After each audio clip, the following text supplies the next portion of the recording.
ನಮಸ್ಕಾರ ಸ್ಪರ್ಧಾರ್ಥಿಗಳೇ, ನಿಮ್ಮೆಲ್ಲರಿಗೂ ಗುರುದೇವ IAS and KS academy YouTube ಚಾನಲ್ಗೆ ಸುಸ್ವಾಗತ. ನನ್ನ ಹೆಸರು ಮಧು NP ಅಂತ. ನಾನು ಗುರುದೇವ IAS and KS ಅಕಾಡೆಮಿಯಲ್ಲಿ ಸ್ಪರ್ಧಾತ್ಮಕ ಮ್ಯಾಗಝಿನ್ನ ಸಂಪಾದಕರಾಗಿ ಕೆಲಸವನ್ನು ನಿರ್ವಹಿಸುತ್ತಿದ್ದೇನೆ ಹಾಗೂ ಪ್ರಚಲಿತ ಘಟನೆಗಳು ಹಾಗೂ ಸಾಮಾನ್ಯ ಜ್ಞಾನದ ವಿಷಯವನ್ನು ಬೋಧಿಸುತ್ತಿದ್ದೇನೆ, ಅಂದರೆ ಉಪನ್ಯಾಸ ಮಾಡ್ತಾ ಇದ್ದೇನೆ. ಈ ಒಂದು ಗುರುದೇವ IAS and KS ಅಕಾಡೆಮಿಯಲ್ಲಿ ಮಾಡ್ತಾ ಇದ್ದೇನೆ. ಈ ಒಂದು ನಮ್ಮ ಸಂಸ್ಥೆಯು ಪ್ರಸ್ತುತ ಇರತಕ್ಕಂಥ ಕೋವಿಡ್ ಸಿಚುವೇಶನ್ನಲ್ಲಿ ಯಾವುದೇ ಇನ್ಸ್ಟಿಟ್ಯೂಷನ್ಗಳು ತೆರೆದಿರೋದಿಲ್ಲ. ಹಾಗಾಗಿ ನಮ್ಮ ವಿದ್ಯಾರ್ಥಿಗಳಿಗೆ ಅನುಕೂಲ ಆಗಲಿ ಅಂತ ಹೇಳ್ಬಿಟ್ಟು ಈ ಒಂದು ಪ್ರಚಲಿತ ಘಟನೆಗಳಿಗೆ ಸಂಬಂಧಪಟ್ಟ ಹಾಗೆ ಒಂದು ಯೂಟ್ಯೂಬಲ್ಲಿ ಕ್ಲಾಸಸ್ಸನ್ನು ಮಾಡ್ತಕ್ಕಂಥದ್ದು. ಯಾಕಂದರೆ ಪ್ರೆಸೆಂಟ್ಲಿ ಈಗ PSI ನೋಟಿಫಿಕೇಶನ್ ಆಗಿದೆ. ಅದಕ್ಕೆ ವಿದ್ಯಾರ್ಥಿಗಳು ಅಧ್ಯಯನ ಮಾಡೋದು ತುಂಬ ಪ್ರಮುಖವಾದ ವಿಷಯವಾಗಿರ್ತದೆ.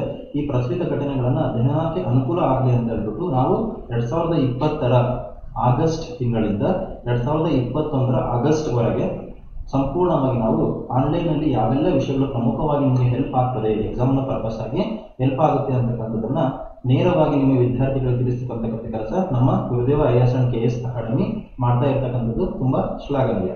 ನಾನು ಹೇಳಿದ ಹಾಗೆ ಗುರುದೇವ IAS and KS ಅಕಾಡೆಮಿಯಲ್ಲಿ ಪ್ರಚಲಿತ ಘಟನೆಗಳ ಮತ್ತು ಮ್ಯಾಗಝಿನ್ ವಿಷಯಕ್ಕೆ ಸಂಬಂಧಪಟ್ಟ ಹಾಗೆ ಸಂಪಾದಕರಾಗಿ ವರ್ಕನ್ನು ಮಾಡ್ತಾ ಇದ್ದೇವೆ. ನನ್ನ ಹಿನ್ನೆಲೆ ಅಂತ ಬಂದಾಗ ನಾನು ಈ KPSC ನಡೆಸ್ತಕ್ಕಂಥ ಗ್ರೂಪ್ C ಎಕ್ಸಾಮನ್ನು ಕ್ಲಿಯರ್ ಮಾಡಿರ್ತೇನೆ, ಅದರಲ್ಲಿ ಸೆಲೆಕ್ಟ್ ಆಗಿದ್ದೀನಿ.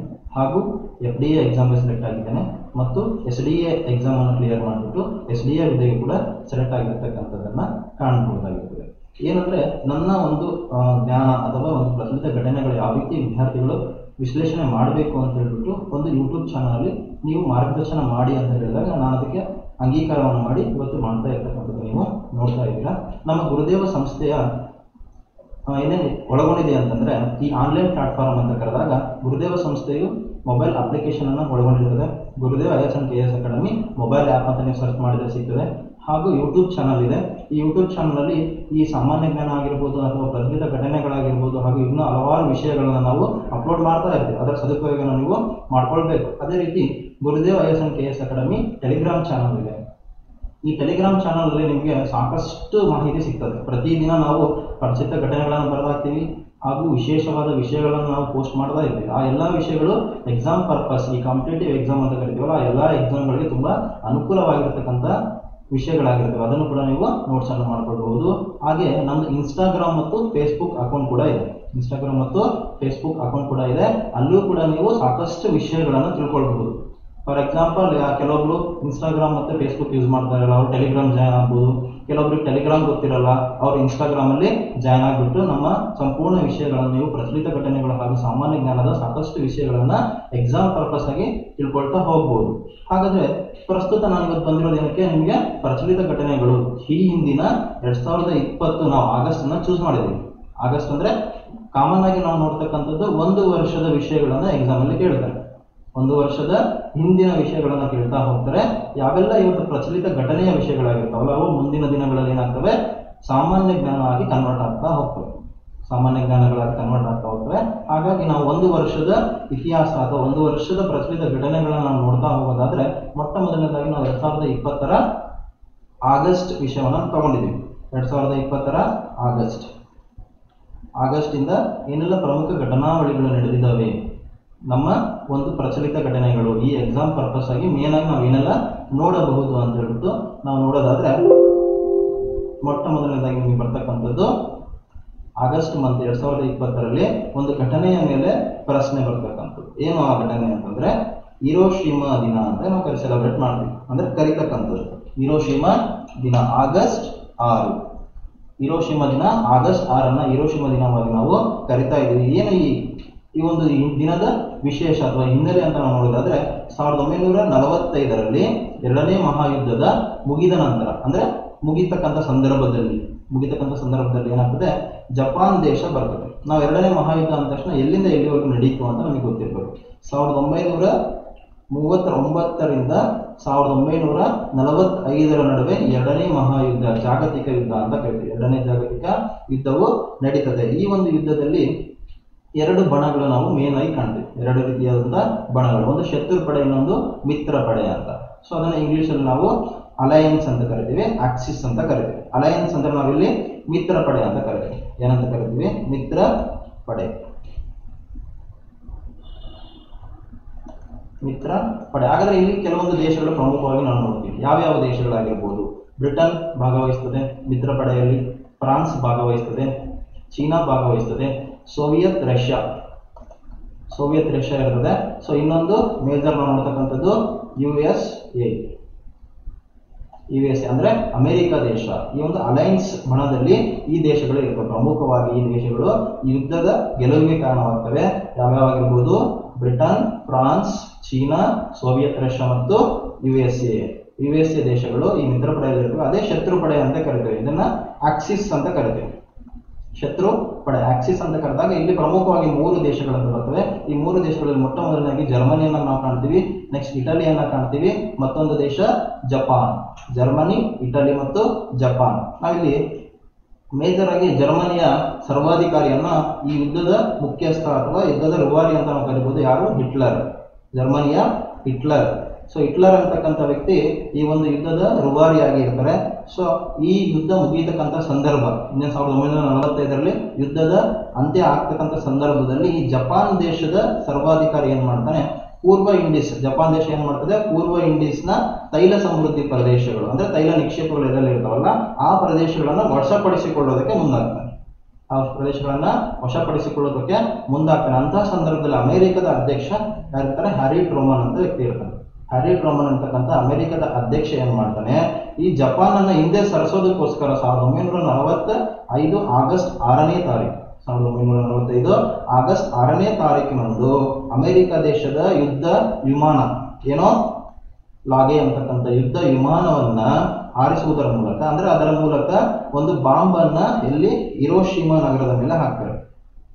ಹಿರೋಶಿಮಾ ನಗರದ ಮೇಲೆ ಈ ಒಂದು ಎನೋಲಾಗೆ ಅಂತಕ್ಕಂಥ ಯುದ್ಧ ವಿಮಾನದ ಮೂಲಕ ಹಿರೋಶಿಮಾ ನಗರದ ಮೇಲೆ ಅಣು ಬಾಂಬ್ ಅನ್ನ ಪ್ರಯೋಗ ಮಾಡ್ಬಿಡ್ತಾನೆ.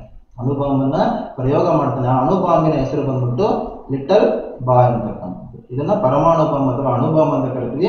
ಈ ಲಿಟಲ್ ಬಾಯ್ ಅಂತಕ್ಕಂಥ ಅಣು ಬಾಂಬ್ ಅನ್ನ ಹಿರೋಶಿಮಾ ನಗರದ ಮೇಲೆ ಹಾಕಿದಂತ ಸಂದರ್ಭದಲ್ಲಿ ಸೊ ನೀವು ಈ ಚಿತ್ರದಲ್ಲಿ ನೋಡ್ತಿದ್ರೆ ಯಾವ ರೀತಿಯ ದಟ್ಟವಾದ ಹೊಗೆ ಕಾಣ್ತಾ ಇದೆ ಅಂತ ಹೇಳಿ ಆ ಒಂದು ಬಾಂಬಿನಿಂದ ಆಗ್ತಂತಹ ಪರಿಣಾಮದಿಂದ ಈ ಒಂದು ಹೊಗೆ ನಿರ್ಮಾಣ ಆಗಿದೆ.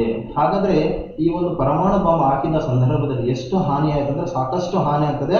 ಸುಮಾರು 70,000 ಜನ ಮರಣವನ್ನ ಹೊಂದುತ್ತಾರೆ ಈ ಒಂದು ಬಾಂಬ್ ದಾಳಿಯಿಂದ. ಈ ಒಂದು ಪರಮಾಣು ಬಾಂಬ್ ದಾಳಿಯಿಂದ ಈ ಒಂದೇ ಒಂದು ನಗರದಲ್ಲಿ ಸುಮಾರು 70,000 ಜನ ಮರಣವನ್ನ ಹೊಂದುತ್ತಾರೆ.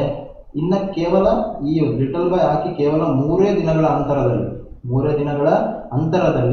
ಅಂದ್ರೆ ಇಲ್ಲಿ ನೋಡ್ತಾ ಇದ್ದೀರಾ ನೋಟಲ್ಲಿದೆ 1945 ಆಗಸ್ಟ್ 9ರಂದು. ಇನ್ನೊಂದು ವಿಷಯ ನಿಮಗೆ ಗೊತ್ತಿರಲಿ, ಈ ಲಿಟಲ್ ಬಾಯ್ ಅಲ್ಲಿ ಯಾವ ಒಂದು ಪರಮಾಣು ಇತ್ತಂದ್ರೆ ಯುರೇನಿಯಂ 235 ಅಂತಕ್ಕಂಥ ಧಾತು ಇದರಲ್ಲಿ ಇರ್ತದೆ. ಈ ಒಂದು ಮೂಲಕ ಪರಮಾಣುವನ್ನು ದಾಳಿ ಮಾಡಿ ಲಿಟಲ್ ಬಾಯ್ ಅನ್ನ ಬ್ಲಾಸ್ಟ್ ಮಾಡಲಾಗ್ತದೆ. ಅದರ ಮೂಲಕ 70,000 ಜನ ಹಿರೋಶಿಮಾದಲ್ಲಿ ಮರಣವನ್ನು ಹೊಂದುತ್ತಾರೆ. ಅದೇ ರೀತಿಯಾಗಿ 3 ದಿನಗಳ ಅಂತರದಲ್ಲಿ ಅಂದ್ರೆ ಆಗಸ್ಟ್ 9ರಂದು ಮತ್ತೊಮ್ಮೆ ಅಮೆರಿಕ ಜಪಾನ್ ಮೇಲೆ ದಾಳಿ ಮಾಡ್ತದೆ. ಯಾವ ಒಂದು ನಗರ ಅಂದ್ರೆ ನಾಗಾಸಾಕಿ ಅಂತಕ್ಕಂಥ ನಗರ. ಯಾವ ನಗರ? ನಾಗಾಸಾಕಿ ಅಂತಕ್ಕಂಥ ನಗರದ ಮೇಲೆ ಮತ್ತೊಂದು ಬಾಂಬ್ ಅನ್ನ ಬಳಸ್ತಾರೆ. ಯಾವುದು? ಪ್ಯಾಟ್ಮ್ಯಾನ್. ಮತ್ತೊಂದು ಬಾಂಬ್ ಅನ್ನು ಬಳಸ್ತಾರೆ. ಪ್ಯಾಟ್ಮ್ಯಾನ್ ಅಂತಕ್ಕಂಥ ಬಾಂಬ್ ಅನ್ನು ಇವರು ಬಳಸಿ ದಾಳಿಯನ್ನ ಮಾಡ್ತಾರೆ. ಸೊ ಈ ದಾಳಿಯಲ್ಲೂ ಕೂಡ ಸಾಕಷ್ಟು ಜನ ಮರಣವನ್ನ ಹೊಂದುತ್ತಾರೆ. ಇದರ ಮುಂದುವರಿದ ಭಾಗವಾಗಿ ಏನಪ್ಪಾ ಅಲ್ಲಿ ಮುಂದೆ ಏನೆಲ್ಲ ಆಗ್ತದೆ ಈ ಜಪಾನ್ ದೇಶದಲ್ಲಿ ಈ ಬಾಂಬ್ ದಾಳಿಯ ಮೂಲಕ ಅಲ್ಲಿ ರಾಸಾಯನಿಕ ಸೋರಿಕೆ ಆಗ್ತದೆ. ಆ ರಾಸಾಯನಿಕದಿಂದ ಏನೆಲ್ಲ ಉಂಟಾಗುತ್ತೆ ಅಂತಂದ್ರೆ ಈ ಬಾಂಬ್ ದಾಳಿಯಲ್ಲಿ ಕೆಲವೊಬ್ಬರು ಬದುಕುಳಿತಾರೆ ಕೆಲವೊಂದು ಜನ ಇದರಲ್ಲಿ ಬದುಕುಳಿತಾರೆ. ಇಂತಹ ಜನರನ್ನ ಹಿಬಕುಶಾನ್ ಏನಂತ ಕರೀತಾರೆ?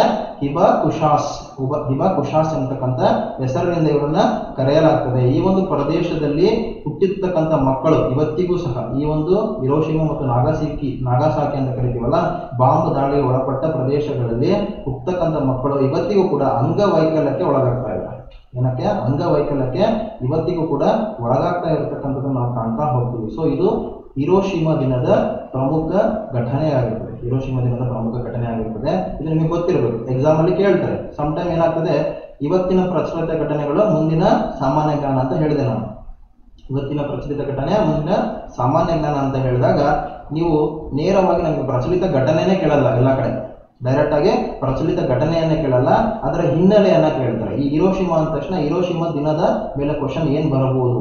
ಸೊ ಹಿರೋಶಿಮಾ ಪ್ರದೇಶ ಯಾವ ದೇಶಕ್ಕೆ ಸೇರಿದ್ದು? ಜಪಾನ್. ಹಾಗಾದ್ರೆ ಜಪಾನ್ ದೇಶದ ಬೇಸಿಕ್ ಸಾಮಾನ್ಯ ಜ್ಞಾನ ನಿಮಗೆ ಗೊತ್ತಿರಬೇಕು. ಜಪಾನ್ ದೇಶದ ಸಾಮಾನ್ಯ ಜ್ಞಾನ ಏನಪ್ಪಾ ಅಂತಂದ್ರೆ ಜಪಾನ್ ದೇಶದ ರಾಜಧಾನಿ ಯಾವುದು ಅಂತ ಕ್ವಶನ್ ಬರಬಹುದು. ಜಪಾನ್ ದೇಶದ ರಾಜಧಾನಿ ಯಾವುದು? ಹಾಗಾದ್ರೆ ರಾಜಧಾನಿ ಯಾವುದು? ಟೋಕಿಯೋ ಇದರ ರಾಜಧಾನಿ. ಅಲ್ಲಿನ ಪ್ರಧಾನಮಂತ್ರಿ ಯಾರು ಅಂತ ನಿಮಗೆ ಗೊತ್ತಿರಬೇಕು. ಪ್ರಧಾನಮಂತ್ರಿ ಅಂತ ತಗೊಂಡಾಗ ನೀವು ಆಗಸ್ಟ್ 2020 ಇದ್ದಂಥವರು ಶಿಂಜೋ ಅಬೆ ಅವರಿದ್ದರು. ಶಿಂಜೋ ಅಬೆ ಅವರು 2020 ಆಗಸ್ಟ್ ವರೆಗೂ ಅವರಿದ್ರು. ಮುಂದಿನ ದಿನಗಳಲ್ಲಿ ಅನಾರೋಗ್ಯದಿಂದಾಗಿ ಅವರು ರಾಜೀನಾಮೆಯನ್ನು ಕೊಡ್ತಾರೆ. ಅನಾರೋಗ್ಯದ ಕಾರಣವಾಗಿ ಅವರು ರಾಜೀನಾಮೆಯನ್ನು ಕೊಡ್ತಾರೆ. ಅಂತ ಸಂದರ್ಭದಲ್ಲಿ ಬಂದಂತಹ ವ್ಯಕ್ತಿ ಇನ್ನೊಬ್ಬರು ಅಲ್ಲಿ ಯೋಶಿಹಿಡೆ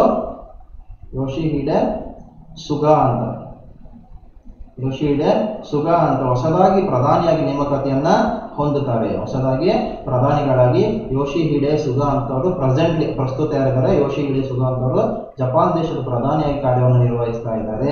ಮುಂದುವರೆದ ಭಾಗವಾಗಿ ನಾವು ಜಪಾನ್ನಲ್ಲಿ ರಾಜಪ್ರಭುತ್ವವನ್ನು ನೋಡ್ತೀವಿ. ನಾವಿಲ್ಲಿ ಪ್ರೆಸಿಡೆಂಟ್ ಅಂತ ಕರಿತೀವಲ್ಲ, ಸೊ ಅಲ್ಲಿ ರಾಜಪ್ರಭುತ್ವ ಅಂತಕ್ಕಂಥದ್ದು ಪ್ರೆಸೆಂಟ್ಲಿ ನಡೀತಾ ಇದೆ ಜಪಾನ್ನಲ್ಲಿ, ಮತ್ತು ಇಂಗ್ಲೆಂಡ್ ಅಲ್ಲಿ ಕೂಡ ರಾಜಪ್ರಭುತ್ವ ಇದೆ, ಮತ್ತು ಸೌದಿ ರಾಷ್ಟ್ರಗಳಲ್ಲಿ ಕೆಲವೊಂದು ಕಡೆ ರಾಜಪ್ರಭುತ್ವವನ್ನು ನಾವು ನೋಡ್ತಾ ಹೋಗ್ತೀವಿ. ಸೊ ಭಾರತ ಅಂತ ಬಂದಾಗ ಅಧ್ಯಕ್ಷರು ಅಥವಾ ಪ್ರೆಸಿಡೆಂಟ್ ಅಂತ ಕರಿತೀವಿ, ನಾವು ರಾಷ್ಟ್ರಪತಿ ಅಂತ ಕರಿತೀವಿ. ಇಲ್ಲಿ ಎಲೆಕ್ಷನ್ ಮೂಲಕ ಆಯ್ಕೆಯನ್ನ ಮಾಡ್ತೀವಿ. ಇಲ್ಲಿ ರಾಜಪ್ರಭುತ್ವ ಇದೆ. ಪ್ರಸ್ತುತ ಯಾರಿದಾರಪ್ಪ ಅಂತಂದ್ರೆ ನರುಹಿಟೋ ಅಂತಕ್ಕಂಥ ವ್ಯಕ್ತಿ ಜಪಾನ್ ದೇಶದ ರಾಜನಾಗಿ ಕರ್ತವ್ಯವನ್ನು ನಿರ್ವಹಿಸ್ತಾ ಇದ್ದಾರೆ. ಇನ್ನು ಜಪಾನ್ ದೇಶದ ಕರೆನ್ಸಿ ಮೇಲೆ ಸಮ್ಟೈಮ್ ಮ್ಯಾಚ್ ದ ಫಾಲೋಯಿಂಗ್ ಅಲ್ಲಿ ಕ್ವಶನ್ ಬರ್ತದೆ. ಕೆಲವೊಂದು ಕಡೆ ದೇಶಗಳನ್ನು ಕೊಟ್ಟು ಕೆಲವೊಂದು ಕಡೆ ಅದರ ನಾಣ್ಯಗಳನ್ನು ಕೊಟ್ಟಿರ್ತಾರೆ. ಯಾವ ದೇಶದ್ದು ಯಾವ ನಾಣ್ಯ, ಯಾವ ಕರೆನ್ಸಿ ಅಂತ ನೀವು ಗುರುತಿಸುವುದು ತುಂಬಾ ಮುಖ್ಯ ಆಗಿರುತ್ತೆ. ನಾವು ಜಪಾನ್ ದೇಶ ಅಂತ ತಗೊಂಡಾಗ ಇಲ್ಲಿ ಜಪಾನ್ ದೇಶದ ಕರೆನ್ಸಿ ಬಂದ್ಬಿಟ್ಟು ಎನ್ ಅಂತ ನಾವು ಕರಿತೀವಿ. ಜಪಾನ್ ಎನ್ ಅಂತ ನಾವು ಕರಿತೀವಿ. ಅದೇ ಇನ್ನೊಂದು ಎಕ್ಸಾಂಪಲ್ ಕೊಡಬೇಕು ಅಂದ್ರೆ ಭಾರತದ್ದು ರೂಪಾಯಿ ಅಂತ ಕರಿತೀವಿ. ಭಾರತದ ಕರೆನ್ಸಿ ಅಂತ ಬಂದಾಗ ರೂಪಾಯಿ ಅಂತ ನಾವು ಕರಿತಾ ಹೋಗ್ತೀವಿ. ಅದೇ ನಾವು USA ಅಂತ ತಗೊಂಡಾಗ ಡಾಲರ್ ಅಂತ ಕರಿತೀವಿ. ಡಾಲರ್ ಅಂತ ಹೇಳ್ಬಿಟ್ಟು ಅದರ ನಾಣ್ಯ ಅಥವಾ ಕರೆನ್ಸಿಯನ್ನ ಕರಿತೀವಿ. ಇನ್ನು ನಮ್ಮ ಪಕ್ಕದ ರಾಷ್ಟ್ರಗಳಾದಂತಹ ಬಾಂಗ್ಲಾದೇಶ ತಗೊಂಡಾಗ ಬಾಂಗ್ಲಾದೇಶ ಅಂತ ನಾವು ತಗೊಂಡಾಗ ಟಕಾ ಆಗಿರ್ತದೆ. ಅದರ ಒಂದು ಕರೆನ್ಸಿ ಯಾವುದು? ಟಕಾ ಅಂತ ಹೇಳ್ಬಿಟ್ಟು ನಾವು ಕರಿತಾ ಹೋಗ್ತೀವಿ. ಈ ರೀತಿಯಾಗಿ ಪ್ರತಿಯೊಂದು ದೇಶದ ರಾಜಧಾನಿಗಳಾಗಿರ್ಬೋದು ಅಥವಾ ಪ್ರಚಲಿತ ಘಟನೆಯಲ್ಲಿ ಬರ್ತಕ್ಕಂಥ ದೇಶಗಳಲ್ಲಿ ನಾವು ಏನು ಗಮನಿಸಬೇಕಪ್ಪ ಅಂದ್ರೆ ಹಿನ್ನೆಲೆ ಅಂತ ಅಂದಾಗ ಅದರ ರಾಜಧಾನಿ, ಅಲ್ಲಿರ್ತಕ್ಕಂಥ ರಾಜಕೀಯ ಪ್ರಮುಖ ವ್ಯಕ್ತಿಗಳು ಯಾರಂತ ಗೊತ್ತಿರಬೇಕು, ಅಲ್ಲಿರ್ತಕ್ಕಂಥ ನಾಣ್ಯ ಯಾವುದು ಅಂತ ನಿಮಗೆ ಗೊತ್ತಿರಬೇಕಾಗ್ತದೆ. ಇದಿಷ್ಟು ಮೇಜರ್ ಆಗಿ ನಿಮಗೆ ಸಾಮಾನ್ಯ ಜ್ಞಾನದಲ್ಲಿ ಬರ್ತಕ್ಕಂಥ ಪ್ರಶ್ನೆಗಳು. ಪ್ರಚಲಿತ ಘಟನೆಗಳಿಗೆ ಸಂಬಂಧಪಟ್ಟ ಹಾಗೆ ಸಾಮಾನ್ಯ ಜ್ಞಾನ ಅಂತ ನಾವು ನೋಡಬಹುದಾಗಿರ್ತದೆ. ಇನ್ನು ಮುಂದುವರಿದವರೆಗೆ ಕೆಲವೊಂದು ಪ್ರಮುಖವಾದ ಅಂಶ ಏನಪ್ಪಾ ಅಂದ್ರೆ ಭಾರತ ಮತ್ತು ಜಪಾನ್ ದೇಶಗಳ ನಡುವೆ ಜಂಟಿ ಮಿಲಿಟರಿ ಸಮರಾಭ್ಯಾಸವೊಂದು ಆಗ್ತದೆ. ಜಂಟಿ ಮಿಲಿಟರಿ ಸಮರಾಭ್ಯಾಸವೊಂದು ಪ್ರತಿ ವರ್ಷ ಆಗ್ತದೆ. ಇದನ್ನ 2019 ಆರಂಭ ಮಾಡಿರ್ತಾರೆ. ಸೊ ಯಾವುದು ಅದು ಅಂತಂದ್ರೆ ಧರ್ಮ ಗಾರ್ಡಿಯನ್ ಅಂತಕ್ಕಂಥ ಜಂಟಿ ಸಮರಾಭ್ಯಾಸವು ಈ ಕೆಳಗಿನ ಯಾವ ದೇಶಗಳ ನಡುವೆ ನಡೀತದೆ ಅಂತ ಕೇಳಿದಾಗ PSI ಅಲ್ಲಿ ಕೇಳ್ಬೋದು ಅಥವಾ KS ಯಾವುದೇ ಎಕ್ಸಾಮ್ಗಳಲ್ಲಿ ಇದನ್ನ ಕೇಳಬಹುದಾಗಿರುತ್ತೆ. ಧರ್ಮ ಗಾರ್ಡಿಯನ್ ಸಮರಾಭ್ಯಾಸ ಈ ಕೆಳಗಿನ ಯಾವ ದೇಶಗಳ ನಡುವೆ ನಡೆಯುವಂತಹ ಸಮರಾಭ್ಯಾಸ ಅಂತ ಕೇಳಿದಾಗ ಭಾರತ ಮತ್ತು ಜಪಾನ್ ದೇಶದ ನಡುವೆ ಇದು ನಡೀತದೆ. ಇನ್ನೊಂದು ಎಕ್ಸಾಂಪಲ್ ಹೇಳ್ಬೇಕಂತಂದ್ರೆ ಇಂದ್ರ ಸಮರಾಭ್ಯಾಸ ಅಂತ ಬರ್ತದೆ. ಇಂದ್ರ ಸಮರಾಭ್ಯಾಸ ಸೊ ಯಾವ ದೇಶಗಳ ನಡುವೆ ಅಪ್ಪ ಅಂತಂದ್ರೆ ಇಂಡಿಯಾ ಮತ್ತು ರಷ್ಯಾದ ನಡುವೆ ಈ ಸಮರಾಭ್ಯಾಸ ನಡೀತಕ್ಕಂಥದ್ದು. ಈ ಜಪಾನ್ ದೇಶ ಒಳಗೊಂಡಂತೆ ಇನ್ನೊಂದು ಸಮರಾಭ್ಯಾಸ ಭಾರತದಲ್ಲಿ ನಡೀತದೆ. ಈ 2019 ಧರ್ಮ ಗಾರ್ಡಿಯನ್ ಆರಂಭ ಆಯಿತು. ಸೊ ಇದುವರೆಗೂ ಒಮ್ಮೆ ಮಾತ್ರ ನಡೆದಿದೆ. ಯಾವ ಸ್ಥಳದಲ್ಲಿ ಅಂದ್ರೆ ಮಿಜೋರಾಂ ಅಲ್ಲಿ ಇದು ನಡೆದಿರ್ತಕ್ಕಂಥ ಒಂದು ಮಿಲಿಟರಿ ಸಮರಾಭ್ಯಾಸ ಆಗಿರ್ತಕ್ಕಂಥದ್ದು. ಇನ್ನೊಂದು ನಮಗೆ ಮೇಜರ್ ಆಗಿ ಜಪಾನ್ ಸಂಬಂಧಪಟ್ಟಂತೆ 4 ದೇಶಗಳು, ಭಾರತ ಮತ್ತು ಜಪಾನ್ ಸಂಬಂಧಪಟ್ಟಂತೆ ಮತ್ತೆ 2 ದೇಶಗಳು ಮಲಬಾರ್ ಸಮರಾಭ್ಯಾಸ ಅಂತ ಮಾಡ್ತಾರೆ. ಮಲಬಾರ್ ಜಾಯಿಂಟ್ ಎಕ್ಸರ್ಸೈಸ್ ಅಂತ ಕರಿತೀವಿ, ಮಲಬಾರ್ ಜಂಟಿ ಸಮರಾಭ್ಯಾಸ ಅಂತ ಕರಿತೀವಿ. ಯಾವೆಲ್ಲ ದೇಶಗಳು ಅಂತಂದ್ರೆ ಭಾರತ, ಇಂಡಿಯಾ, ಜಪಾನ್, ಆಸ್ಟ್ರೇಲಿಯಾ ಮತ್ತೆ USA ಅಂದ್ರೆ ಅಮೆರಿಕ ದೇಶಗಳು. ಈ 4 ದೇಶಗಳು ಸೇರಿಬಿಟ್ಟು ಏನಂದ್ರೆ ಮಲಬಾರ್ ಸಮರಾಭ್ಯಾಸವನ್ನ ಮಾಡ್ತಾರೆ. ಇದನ್ನ ನಾವು ಕ್ವಾಡ್ ಕಮಿಟಿ ಅಂತ ಕೂಡ ಕರಿತೀವಿ. ಕ್ವಾಡ್ ಕಮಿಟಿಯಲ್ಲಿ ಇರ್ತಕ್ಕಂಥ ದೇಶಗಳು ಯಾವ್ಯಾವ ಅಂತಂದ್ರೆ ಇಂಡಿಯಾ, ಜಪಾನ್, ಆಸ್ಟ್ರೇಲಿಯಾ ಮತ್ತು USA. ಈ ಎಲ್ಲಾ ದೇಶಗಳು ಜಂಟಿಯಾಗಿ ಏನ್ ಮಾಡ್ತಾರೆ, ಮಲಬಾರ್ ಸಮರಾಭ್ಯಾಸವನ್ನ ಮಾಡ್ತಾರೆ. ಇದು ಕೂಡ ತುಂಬಾ ಪ್ರಮುಖವಾದ ಸಮರಾಭ್ಯಾಸವಾಗಿ ಇರ್ತದೆ. ಇದರ ಮೇಲೆ ಕೂಡ ಸಾಕಷ್ಟು ಬಾರಿ ಪ್ರಶ್ನೆಗಳು ಬರ್ತಕ್ಕಂಥ ಚಾನ್ಸಸ್ ಇರುತ್ತದೆ. ಹಾಗಾಗಿ ಇದನ್ನು ಕೂಡ ನೀವು ಅಬ್ಸರ್ವ್ ಮಾಡಬೇಕು. ಅದೇ ರೀತಿಯಾಗಿ ಇನ್ನು ಭಾರತ ಎಷ್ಟೆಲ್ಲಾ ದೇಶಗಳೊಂದಿಗೆ ಸಮರಾಭ್ಯಾಸವನ್ನು ಮಾಡ್ತಲ್ಲ ಅವನ್ನು ಕೂಡ ನೀವು ಅಬ್ಸರ್ವ್ ಮಾಡಿ ಅದನ್ನ ಲೀಸ್ಟ್ ಮಾಡ್ಕೊಂಡಾಗ ನಿಮಗೆ ಸಾಮಾನ್ಯ ಜ್ಞಾನದಲ್ಲಿ ಇದು ತುಂಬಾ ಹೆಲ್ಪ್ ಆಗ್ತಾ ಹೋಗುತ್ತೆ. ಇನ್ನು ಮುಂದುವರೆದು ಜಪಾನ್ ಮೇಲೆ ಇನ್ನೊಂದು ಕ್ವಶನ್ ನಮಗೆ ಯಾವಾಗಲೂ ಬರ್ತಾ ಇರುತ್ತೆ, ಕಾಮನ್ ಆಗಿ ಬರ್ತದೆ. ಯಾವುದು ಅಂತಂದ್ರೆ ಇದು ಈ ಹಿಂದೆ ಪ್ರಚಲಿತ ಘಟನೆ ಆಗಿತ್ತು, ಈಗ ಅದು ಸಾಮಾನ್ಯ ಜ್ಞಾನ ಆಗಿ ಹೋಗಿದೆ. ಸಾಮಾನ್ಯ ಜ್ಞಾನ ಆಗಿ ಹೋಗಿರ್ತಕ್ಕಂಥದ್ದು ಏನಪ್ಪಾ ಅಂದ್ರೆ ಬುಲೆಟ್ ಟ್ರೈನ್. ನಿಮ್ಗೆ ಎಲ್ಲರಿಗೂ ಗೊತ್ತಿರ್ಬೋದು, ಭಾರತದಲ್ಲಿ ಬುಲೆಟ್ ಟ್ರೈನ್ ಅನ್ನ ಆವಿಷ್ಕಾರ ಮಾಡ್ತಾ ಇದ್ದಾರೆ. ಬುಲೆಟ್ ಟ್ರೈನ್ ಅನ್ನ ಮಾರ್ಗವನ್ನ ಇಲ್ಲಿ ಕೂಡ ಭಾರತದಲ್ಲಿ ನಾವು ಕಾಣಬಹುದು. ಎಲ್ಲಿಂದ ಎಲ್ಲಿವರೆಗಪ್ಪ ಅಂತಂದ್ರೆ ಮುಂಬೈಯಿಂದ ಅಹಮದಾಬಾದ್ ವರೆಗೆ ಬುಲೆಟ್ ಟ್ರೈನ್ ಅನ್ನ ನಾವು ಕಾಣ್ತಾ ಇದೀವಿ. ಈ ಬುಲೆಟ್ ಟ್ರೈನಿಗೆ ಯಾವ ಒಂದು ದೇಶ ಆರ್ಥಿಕ ಮತ್ತು ತಾಂತ್ರಿಕವಾಗಿ ಸಹಾಯವನ್ನ ಮಾಡ್ತಾ ಇದೆ, ಆರ್ಥಿಕ ಮತ್ತು ತಾಂತ್ರಿಕವಾಗಿ ಸಹಾಯ ಮಾಡ್ತಾ ಇದೆ ಅಂದ್ರೆ ಜಪಾನ್ ದೇಶ. ಜಪಾನ್ ದೇಶ ನಮಗೆ ಆರ್ಥಿಕ ಮತ್ತು ತಾಂತ್ರಿಕವಾಗಿ ಬುಲೆಟ್ ಟ್ರೈನ್ಗೆ ಸಂಬಂಧಪಟ್ಟ ಹಾಗೆ ಸಹಾಯವನ್ನ ಮಾಡ್ತಾ ಇದೆ. ಇದು ಎಷ್ಟು ಕಿಲೋಮೀಟರ್ ಅನ್ನು ಹೊಂದಿರ್ತದೆ? 508ರಿಂದ 510 ಕಿಲೋಮೀಟರ್ ವರೆಗೆ ಇದನ್ನ ಎಸ್ಟಿಮೇಟ್ ಮಾಡಿರ್ತಕ್ಕಂಥದ್ದು ನಾವು ಕಾಣ್ತಾ ಇದ್ದೀವಿ. ಇದಿಷ್ಟು ಹಿರೋಶಿಮಾ ಡೇಗೆ ಮತ್ತು ಅದರ ಹಿಂದಿನ ಸಾಮಾನ್ಯ ಜ್ಞಾನವನ್ನ ಕವರ್ ಮಾಡಬೇಕು. ಯಾವಾಗ ನೀವು ಪ್ರಚಲಿತ ಘಟನೆಯನ್ನು ಓದ್ತಾ ಇರ್ತಿರಲ್ಲ, ಅದೇ ಸಂದರ್ಭದಲ್ಲಿ ಈ ಎಲ್ಲಾ ವಿಷಯಗಳನ್ನು ಕವರ್ ಮಾಡ್ತಾ ಹೋದ್ರೆ ತುಂಬಾ ಈಸಿಯಾಗಿ ನೀವು ಎಕ್ಸಾಮ್ ಅನ್ನ ಕ್ರ್ಯಾಕ್ ಮಾಡಬಹುದು. ಓಕೆ, ಇನ್ನು ಮುಂದುವರಿದಂತೆ ನಾವು ಈ ನಮ್ಮ ರಾಜ್ಯ ಅಥವಾ ರಾಷ್ಟ್ರ ಮಟ್ಟದ ಸುದ್ದಿಯಾಗಿ ಇನ್ನೊಂದು ವಿಷಯವನ್ನು ನೋಡ್ತೀವಿ.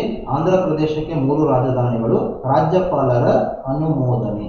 ಆಂಧ್ರ ಪ್ರದೇಶ ರಾಜ್ಯಕ್ಕೆ ಈ ಒಂದು 2020 ಆಗಸ್ಟ್ ನಲ್ಲಿ ನಡೆದಂತಹ ಘಟನೆ, ಆಗಸ್ಟ್ ನಲ್ಲಿ ನಡೆದ ಪ್ರಮುಖ ಪ್ರಚಲಿತ ಘಟನೆ. ದೇಶದಲ್ಲಿ ಮೊಟ್ಟ ಮೊದಲ ಬಾರಿಗೆ ಯಾವುದೇ ಒಂದು ರಾಜ್ಯಕ್ಕೆ 3 ರಾಜಧಾನಿಗಳಿದ್ದಾವೆ ಅಂತಂದ್ರೆ ಅದು ಯಾವ್ದಪ್ಪ ಅಂದ್ರೆ ಆಂಧ್ರ ಪ್ರದೇಶ. ನಾವು ಆರಂಭದಲ್ಲಿ ನೋಡ್ತೀವಿ 2 ರಾಜಧಾನಿಗಳು ಇದ್ದು, ಸಾಮಾನ್ಯವಾಗಿ ನೋಡಿದ್ರೆ ಒಂದು ರಾಜ್ಯಕ್ಕೆ 1 ರಾಜಧಾನಿ ಇರುತ್ತದೆ. ಇಲ್ಲಿ ಏನ್ ಮಾಡ್ತಾರೆ, ನೂತನವಾಗಿ ಅಸ್ತಿತ್ವಕ್ಕೆ ಬರ್ತದೆ ಒಂದು ರಾಜ್ಯ.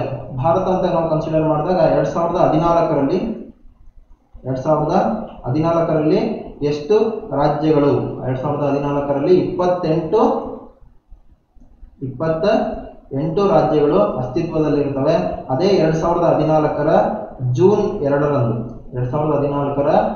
2ರಂದು ಹೊಸ ರಾಜ್ಯ ಅಸ್ತಿತ್ವಕ್ಕೆ ಬರ್ತದೆ. 29ನೇ ರಾಜ್ಯವಾಗಿ ತೆಲಂಗಾಣ, 29ನೇ ರಾಜ್ಯವಾಗಿ ಭಾರತದ ನೂತನ ರಾಜ್ಯ ತೆಲಂಗಾಣ ಅಸ್ತಿತ್ವಕ್ಕೆ ಬರುತ್ತೆ. ಅಂತ ಸಂದರ್ಭದಲ್ಲಿ ಆಂಧ್ರ ಪ್ರದೇಶದಿಂದ ವಿಭಜನೆ ಆಗಿ ತೆಲಂಗಾಣ ರಚನೆ ಆಗ್ತದೆ. ಆಂಧ್ರ ಪ್ರದೇಶದಿಂದ ವಿಭಜನೆ ಆಗಿ ತೆಲಂಗಾಣ ರಚನೆ ಆಗ್ತದೆ. ಆಗ ಆಂಧ್ರ ಪ್ರದೇಶದ ರಾಜಧಾನಿ ಯಾವುದಿತ್ತಪ್ಪ ಅಂದ್ರೆ ಹೈದರಾಬಾದ್ ಇತ್ತು. ಪ್ರೀವಿಯಸ್ ಹೊಸ ರಾಜ್ಯ ಅಸ್ತಿತ್ವಕ್ಕೆ ಬರೋಕ್ಕಿಂತ ಮುಂಚೆ ಹೈದರಾಬಾದ್ ಸಂಪೂರ್ಣ ಆಂಧ್ರ ಪ್ರದೇಶದ ಅಖಂಡ ಆಂಧ್ರ ಪ್ರದೇಶದ ರಾಜಧಾನಿಯಾಗಿ ಅಸ್ತಿತ್ವದಲ್ಲಿ ಇರ್ತದೆ. ಆದರೆ 2019 ಜೂನ್ 2ರಂದು ಅಸ್ತಿತ್ವಕ್ಕೆ ಬಂದ ತೆಲಂಗಾಣ ರಾಜ್ಯದ ಭಾಗದಲ್ಲಿ ಈ ಪ್ರದೇಶಕ್ಕೆ ಹೈದರಾಬಾದ್ ಹೋಗ್ಬಿಡ್ತದೆ. ಹೈದರಾಬಾದ್ ತೆಲಂಗಾಣವಾಗಿ ಬರ್ತದಲ್ಲ, ಆ ಪ್ರದೇಶಕ್ಕೆ ಹೈದರಾಬಾದ್ ಏನಾಗ್ತದೆ ಹೋಗುತ್ತೆ. ಅಂತ ಸಂದರ್ಭ ತೆಲಂಗಾಣದ ರಾಜಧಾನಿಯಾಗಿ ಹೈದರಾಬಾದ್ ಅನ್ನು ಘೋಷಣೆ ಮಾಡ್ತಾರೆ. ಈ ಆಂಧ್ರ ಪ್ರದೇಶ ಇದೆಯಲ್ಲ, ಇಲ್ಲಿ ಈ ಆಂಧ್ರ ಪ್ರದೇಶಕ್ಕೆ ನೂತನ ರಾಜಧಾನಿಯನ್ನು ಮಾಡಬೇಕು ಅಂತ ಹೇಳ್ಬಿಟ್ಟು ಆರಂಭದಲ್ಲಿ ತಾತ್ಕಾಲಿಕವಾಗಿ ಹೈದರಾಬಾದ್ ಅನ್ನ ರಾಜಧಾನಿಯಾಗಿ ಕೊಟ್ಟಿರ್ತಾರೆ. ಆ ನಂತರ ದಿನದಲ್ಲಿ ಈ ಒಂದು ಆಂಧ್ರ ಪ್ರದೇಶ ಮುಖ್ಯಮಂತ್ರಿಯಾಗಿ ಆಯ್ಕೆಯಾದಂತಹ ವೈಎಸ್ ಜಗನ್ಮೋಹನ್ ರೆಡ್ಡಿ ಅವರು ಸರ್ಕಾರ ಏನ್ ಮಾಡ್ತದೆ, ನಮ್ಮ ಸಂವಿಧಾನ ಒದಗಿಸಿರುವ ಕಾರ್ಯಾಂಗ, ಶಾಸಕಾಂಗ ಮತ್ತು ನ್ಯಾಯಾಂಗ ಈ 3 ಅಂಗಗಳಿಗೆ ಪ್ರತ್ಯೇಕವಾದ ರಾಜಧಾನಿಯನ್ನ ಮಾಡಬೇಕು ಅಂತ ಒಂದು ಮಸೂದೆಯನ್ನ ರಾಜ್ಯಪಾಲರಿಗೆ ಕಳಿಸ್ತಾರೆ. ಯಾರಪ್ಪ ರಾಜ್ಯಪಾಲರು ಇರ್ತಾರೆ ಆ ಸಂದರ್ಭದಲ್ಲಿ ಆಂಧ್ರ ಪ್ರದೇಶದಲ್ಲಿ ಅಂದ್ರೆ ಬಿಶ್ವಭೂಷಣ್ ಹರಿಚಂದನ್ ಅಂತ. ಸೊ ಪ್ರೆಸೆಂಟ್ಲಿ ಅವರೇ ಇದ್ದಾರೆ, ಪ್ರೆಸೆಂಟ್ ಕೂಡ ಅವರೇ ಇರ್ತಕ್ಕಂಥದ್ದು. ಬಿಶ್ವಭೂಷಣ್ ಹರಿಚಂದನ್ ರವರು ಈ ಒಂದು 3 ರಾಜಧಾನಿಗಳ ಒಂದು ಅಪೇಕ್ಷೆ ಅಥವಾ ಮಸೂದೆಯನ್ನ ಅಂಗೀಕಾರ ಮಾಡಿ ಒಪ್ಪಿಗೆಯನ್ನ ಸೂಚಿಸ್ತಾರೆ. ಇದರ ಅನ್ವಯವಾಗಿ ಆಂಧ್ರ ಪ್ರದೇಶದಲ್ಲಿ 3 ರಾಜಧಾನಿಗಳ ಅಸ್ತಿತ್ವಕ್ಕೆ ಬರ್ತವೆ. ಯಾವ್ದ್ಯಾವ್ದಪ್ಪ ಅಂತಂದ್ರೆ ವಿಶಾಖಪಟ್ಟಣಂ, ಅಮರಾವತಿ ಮತ್ತು ಕರ್ನೂಲ್. ಅಂತ ನೀವು ನೋಡ್ಬೋದು. ಇಲ್ಲಿ ಮ್ಯಾಪ್ ಕೂಡ ಇದೆ. ವಿಶಾಖಪಟ್ಟಣಂ ಇಲ್ಲಿದೆ.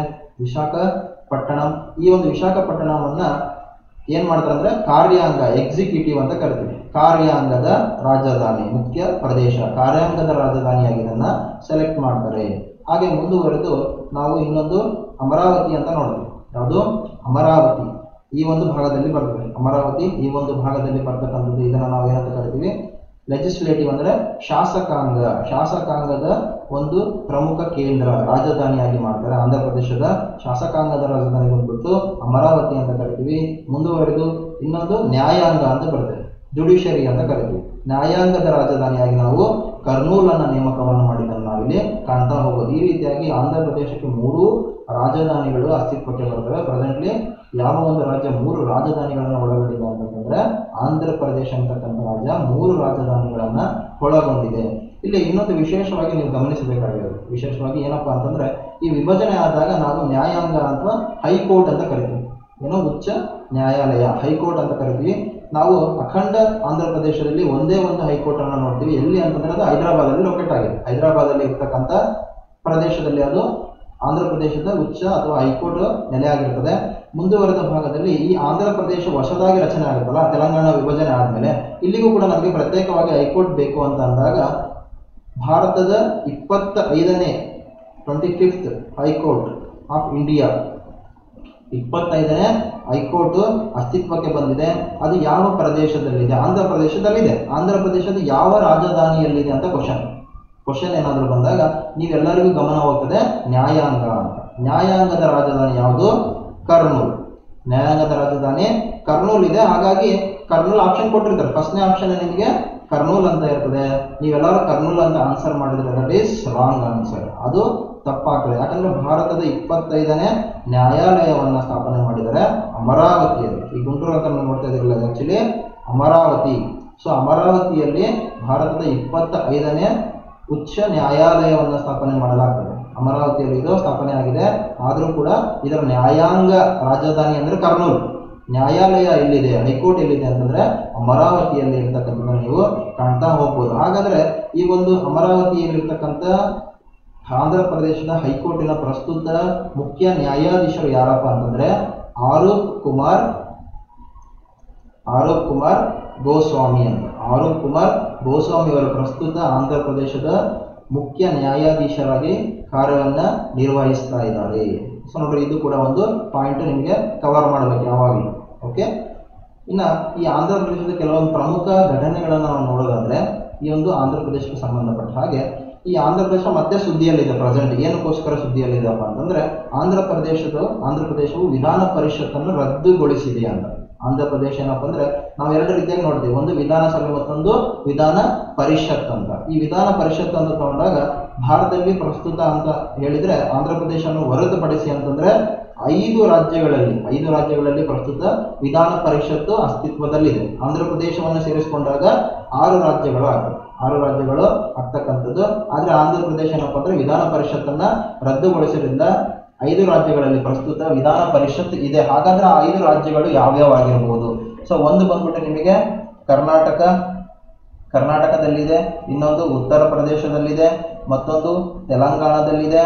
ಸೊ ಮತ್ತೊಂದು ಬಂದ್ಬಿಟ್ಟು ನಿಮಗೆ ಬಿಹಾರದಲ್ಲಿ ಬರ್ತಕ್ಕಂಥದ್ದು, ಬಿಹಾರದಲ್ಲಿ ಇದೆ, ಇನ್ನೊಂದು ಮಹಾರಾಷ್ಟ್ರ. ಈ 5 ರಾಜ್ಯಗಳಲ್ಲಿ ಏನೋ ವಿಧಾನ ಪರಿಷತ್ತು ಪ್ರಸ್ತುತ ಕೂಡ ಅಸ್ತಿತ್ವದಲ್ಲಿ ಇರ್ತಕ್ಕಂಥದ್ದು. ಆಂಧ್ರ ಪ್ರದೇಶ ಏನ್ ಮಾಡಿದೆ, ಇದನ್ನ ರದ್ದುಗೊಳಿಸಿದೆ. ವಿಧಾನ ಪರಿಷತ್ತನ್ನ ರದ್ದುಗೊಳಿಸಿರ್ತಕ್ಕಂಥದ್ದನ್ನು ನಾವು ಕಾಣ್ಬೋದು. ಇದನ್ನ ಬುದ್ಧಿವಂತರ ಸದನ ಅಂತ ಕರೀತಾರೆ. ವಿಧಾನ ಪರಿಷತ್ತನ್ನ ಬುದ್ಧಿವಂತರ ಸದನ ಅಂತ ಕೂಡ ಕರೀತಕ್ಕಂಥದ್ದು. ಇದನ್ನ ಮೇಲ್ಮನೆ ಅಂತ ಕೂಡ ಕರೀತಾರೆ. ಕೆಳಮನೆ ಅಂತಂದ್ರೆ ವಿಧಾನಸಭೆಗೆ ನಾವು ಕೆಳಮನೆ ಅಂತ ನಾವು ಕರಿತೀವಿ. ಆಂಧ್ರ ಪ್ರದೇಶದಲ್ಲಿ ವಿಧಾನಸಭೆಯನ್ನ ಪ್ರಸ್ತುತ ರದ್ದುಗೊಳಿಸಿದ್ದಾರೆ, ಅದು ಕೂಡ ಗೊತ್ತಿರಬೇಕು. ಈ ಆಂಧ್ರ ಪ್ರದೇಶಕ್ಕೆ ಸಂಬಂಧಪಟ್ಟಂತೆ ಇನ್ನೂ ಕೆಲವೊಂದು ಪ್ರಮುಖ ಘಟನೆಗಳು ಯಾವ್ಯಾವ ಇರಬಹುದು, ಏನೆಲ್ಲ ಕ್ವಶನ್ ಇದುವರೆಗೂ ಬಂದಿದೆ ಆಂಧ್ರ ಪ್ರದೇಶದ ಮೇಲ್ಗಡೆ ಅಂತ ನಾವು ನೋಡೋದಾದ್ರೆ, ಈ ಭಾರತದಲ್ಲೇ ಸ್ವತಂತ್ರ ನಂತರದಲ್ಲಿ 1947 ಸ್ವತಂತ್ರ ಬರ್ತದಲ್ಲ, ಆವಾಗ ಅಖಂಡ ಭಾರತ ಇರ್ತದೆ. ಅಂದ್ರೆ ಎಲ್ಲ ರಾಜಪ್ರಭುತ್ವವನ್ನು ಕ್ಯಾನ್ಸಲ್ ಮಾಡಿ ಏನಾಗಿರುತ್ತೆ, ಅಖಂಡ ಭಾರತ ನಿರ್ಮಾಣ ಆಗಿರುತ್ತೆ. ಅಂತಹ ಸಂದರ್ಭದಲ್ಲಿ 1953 ಅಕ್ಟೋಬರ್ 1ರಂದು ದೇಶದಲ್ಲಿಯೇ ಮೊಟ್ಟ ಮೊದಲು ರಾಜ್ಯವಾಗಿ ಉದಯಗೊಂಡಿದ್ದು ಯಾವುದಪ್ಪ ಅಂತಂದ್ರೆ ಆಂಧ್ರ ಪ್ರದೇಶ. ಒಂದು ರಾಜ್ಯವಾಗಿ ಅಸ್ತಿತ್ವಕ್ಕೆ ಬಂದಂತಹ ಪ್ರದೇಶ ಯಾವುದಪ್ಪ ಅಂದ್ರೆ ಆಂಧ್ರ ಪ್ರದೇಶ. ಏನು ಕಾರಣ ಅಂತಂದ್ರೆ ಭಾಷಾವಾರು ಪ್ರಾಂತ್ಯ ರಚನೆ ಮಾಡ್ತಾರೆ. ಭಾಷಾವಾರು ಪ್ರಾಂತ್ಯಗಳನ್ನು ರಚನೆ ಮಾಡಬೇಕು ಅಂತ ಒತ್ತಡ ಇರ್ತದೆ. ಆ ಸಂದರ್ಭದಲ್ಲಿ ಪೊಟ್ಟಿ ಶ್ರೀರಾಮುಲು ಅಂತ ಒಬ್ಬ ವ್ಯಕ್ತಿ ಬರ್ತಾರೆ, ಪ್ರಮುಖವರು ಆಂಧ್ರ ಪ್ರದೇಶದವರು. ಪೊಟ್ಟಿ ಶ್ರೀರಾಮುಲು ಅಂತ ಇವರು ಸುಮಾರು 53 ದಿನಗಳ ಕಾಲ ಉಪವಾಸ ಸತ್ಯಾಗ್ರಹ ಮಾಡಿಬಿಟ್ಟು ಆಂಧ್ರ ಪ್ರದೇಶವನ್ನ ಭಾಷಾವಾರು ಪ್ರಾಂತ್ಯ ಅಥವಾ ಭಾಷಾವಾರು ರಾಜ್ಯವಾಗಿ ಅಸ್ತಿತ್ವಕ್ಕೆ ತರಬೇಕು ಅಂತ ಸುದೀರ್ಘವಾಗಿ ಉಪವಾಸವನ್ನ ಮಾಡಿ ಮರಣವನ್ನ ಹೊಂದುತ್ತಾರೆ. ಸೊ ಇದರ ಒಂದು ರುಚಿಗೆದ್ದಂತಹ ಜನರು ಈ ಒಂದು ಕಾರಣದಿಂದ ಜನ ಸಾಕಷ್ಟು ಕ್ರಾಂತಿಗಳನ್ನು ಮಾಡ್ತಾರೆ. ಹಾಗಾಗಿ ಈ ಒಂದು ಪ್ರದೇಶ ಆಂಧ್ರ ಪ್ರದೇಶವಾಗಿ ಅಸ್ತಿತ್ವಕ್ಕೆ ಬರ್ತದೆ. ಯಾವಾಗ 1953 ಅಕ್ಟೋಬರ್ 1ರಂದು. ಈ ಭಾಷಾವಾರು ಪ್ರಾಂತ್ಯಗಳು ಅಂತ ಬಂದ್ರೆ ನಮಗೆ 3 ಕಮಿಟಿ ಮೇಜರ್ ಆಗಿ ಕಾಣ್ತವೆ. 3 ಕಮಿಟಿಗಳು ಮೇಜರ್ ಆಗಿ ಕಾಣ್ತವೆ. ನೋಡ್ರಿ, ಇಲ್ಲಿ ಪೊಲಿಟಿ ಕೂಡ ಕವರ್ ಆಗುತ್ತೆ ನಿಮಗೆ. 3 ಒಂದು ಸಮಿತಿಗಳು ಅಂತಂದಾಗ SK ದಾರ್ ಕಮಿಟಿ ಅಂತ ಬರುತ್ತೆ, ಒಂದು SK ದಾರ್ ಕಮಿಟಿ ಅಂತ. ನೆಕ್ಸ್ಟು JVP ಕಮಿಟಿ ಅಂತ ಒಂದು ಬರುತ್ತದೆ, ಇನ್ನೊಂದು ಫಜಲ್ ಅಲಿ ಕಮಿಟಿ ಅಂತ ಬರ್ತದೆ. ಈ SK ದಾರ್ ಮತ್ತು JVP ಕಮಿಟಿಯವರು ಭಾಷಾವಾರು ಪ್ರಾಂತ್ಯಗಳ ರಚನೆಗೆ ಒಪ್ಪಿಗೆಯನ್ನ ಕೊಡೋದಿಲ್ಲ. ಈ ಒಪ್ಪಿಗೆ ಕೊಟ್ಟದೇ ಇದ್ದಂತಹ ಕಾರಣದಲ್ಲಿ ಈ ಪೊಟ್ಟಿ ಶ್ರೀರಾಮುಲು ಸುದೀರ್ಘ ಉಪವಾಸ ಮಾಡಿ ಮರಣವನ್ನು ಹೊಂದುತ್ತಾರೆ. ಇಲ್ಲಿ ಜನ ಸಾಕಷ್ಟು ದಂಗೆ ಹೇಳ್ತಾರೆ. ಅಂತ ಸಂದರ್ಭದಲ್ಲಿ ಆಂಧ್ರ ಪ್ರದೇಶವನ್ನು ರಚನೆ ಮಾಡಲೇಬೇಕಾದಂತ ಅನಿವಾರ್ಯ ಬರ್ತದೆ. ನೆಕ್ಸ್ಟ್ ಇದನ್ನ ಬೇರೆ ಬೇರೆ ಇಲ್ಲಿ ಆಂಧ್ರ ಪ್ರದೇಶ ರಚನೆ ಆದ ತಕ್ಷಣ ಬೇರೆ ಬೇರೆ ರಾಜ್ಯಗಳು, ಫಾರ್ ಎಕ್ಸಾಂಪಲ್ ಕರ್ನಾಟಕ ಆಗಿರ್ಬೋದು, ಕೇರಳ ಆಗಿರ್ಬೋದು, ಮಹಾರಾಷ್ಟ್ರ, ಸಾಕಷ್ಟು ರಾಜ್ಯಗಳು ಒಂದು ಹೋರಾಟಗಳನ್ನು ಮಾಡಕ್ಕೆ ಶುರು ಮಾಡ್ತಾರೆ. ಅಂತ ಸಂದರ್ಭದಲ್ಲಿ ಫಜಲ್ ಅಲಿ ಕಮಿಟಿಯನ್ನು ರಚನೆ ಮಾಡ್ತಾರೆ. ಈ ಫಜಲ್ ಅಲಿ ಕಮಿಟಿ ಅವರು ಎಲ್ಲಾ ರೀತಿಯಾದ ಸಂಚಾರವನ್ನು ಮಾಡಿಬಿಟ್ಟು ಭಾಷಾವಾರು ಪ್ರಾಂತ್ಯಗಳ ರಚನೆಯನ್ನು ಮಾಡಬಹುದು ಅಂತ ಒಪ್ಪಿಗೆಯನ್ನ ಸೂಚಿಸ್ತಾರೆ. ಆ ನಂತರದಲ್ಲಿ ಎಲ್ಲಾ ರಾಜ್ಯಗಳು ಅಸ್ತಿತ್ವಕ್ಕೆ ಬರ್ತವೆ. ಫಾರ್ ಎಕ್ಸಾಂಪಲ್ 1956 ನವೆಂಬರ್ 1 ಕರ್ನಾಟಕ ರಾಜ್ಯ ಭಾಷಾವಾರು ರಚನೆಯಲ್ಲಿ ಭಾಷಾವಾರು ರಾಜ್ಯವಾಗಿ ಅಸ್ತಿತ್ವಕ್ಕೆ ಬರ್ತದೆ ಅಲ್ವಾ. ಇಲ್ಲಿ ಸಾಕಷ್ಟು GK ಪಾಯಿಂಟ್ಸ್ ನಾವು ನೋಡ್ತಾ ಹೋಗಬಹುದು ಒಂದು ಪ್ರಚಲಿತ ಘಟನೆಯ ಹಿನ್ನೆಲೆಯಲ್ಲಿ.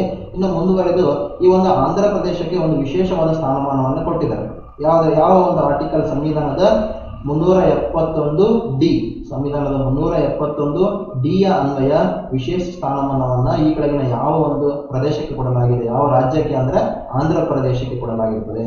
ಇನ್ನು ಒಂದು ಇಲ್ಲಿ ಕೇಂದ್ರೀಯ ವಿಶ್ವವಿದ್ಯಾಲಯವನ್ನ ಸ್ಥಾಪನೆ ಮಾಡಿದ್ದಾರೆ. ಇದಕ್ಕೂ ಕೂಡ ವಿಶೇಷವಾದ ಸ್ಥಾನಮಾನವನ್ನು ಕೊಟ್ಟಿದ್ದಾರೆ. ಯಾವುದರ ಪ್ರಕಾರ ಅಂದ್ರೆ 371E ಪ್ರಕಾರ ಕೇಂದ್ರೀಯ ವಿಶ್ವವಿದ್ಯಾನಿಲಯವನ್ನ ಆಂಧ್ರ ಪ್ರದೇಶದಲ್ಲಿ ಸ್ಥಾಪನೆ ಮಾಡಿರೋದನ್ನು ನಾವು ನೋಡ್ತಾ ಹೋಗಬಹುದು. ನಮಗೆ ಕೂಡ ಒಂದು ವಿಶೇಷವಾದ ಕರ್ನಾಟಕಕ್ಕೆ ಸಂಬಂಧಪಟ್ಟಂತೆ ಒಂದು ವಿಶೇಷವಾದ ಸ್ಥಾನಮಾನವನ್ನು ಕೊಟ್ಟಿದ್ದಾರೆ. ಯಾವ ವಿಧಿ ಅಂತಂದ್ರೆ 371J, ಅಂಡರ್ ಆರ್ಟಿಕಲ್ 371J ವಿಧಿಯ ಪ್ರಕಾರ ಕರ್ನಾಟಕದ 6 ನೂತನವಾಗಿ ರಚನೆಯಾದ ಒಂದು ಜಿಲ್ಲೆಯನ್ನು ಸೇರಿಸಿದರೆ 7 ಜಿಲ್ಲೆಗಳಿಗೆ ವಿಶೇಷವಾದ ಸ್ಥಾನಮಾನವನ್ನ ಉದ್ಯೋಗ ಮತ್ತು ಶಿಕ್ಷಣದಲ್ಲಿ ಕೊಟ್ಟಿರೋದನ್ನು ನಾವು ಕಾಣ್ತಾ ಹೋಗಬಹುದು. ಇನ್ನು ಆಂಧ್ರ ಪ್ರದೇಶದ